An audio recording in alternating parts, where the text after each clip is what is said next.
നോക്കണമൊക്കെ. ഇവളാണ് ഗായത്രി പൂച്ച. ഗൈസ്, ഇത് അപ്പുറത്തെ വീട്ടിലെ പൂച്ചയാണ്.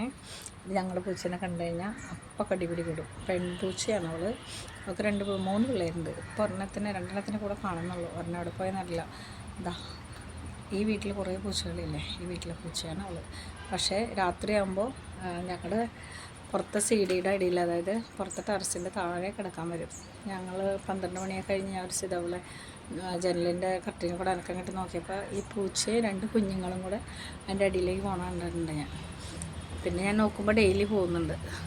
കണ്ടോ ഇരിക്കുന്നുണ്ട് അവൾ.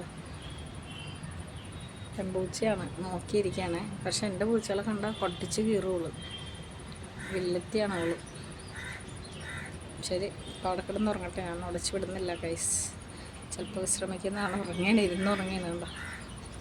കുട്ടികളെ കാണുന്നില്ല അവളുടെ. നല്ല വെളുത്തിട്ടുള്ള കുട്ടികളാണ്. ഈ കാണാൻ ഞാൻ വീഡിയോ പിടിക്കാവേ.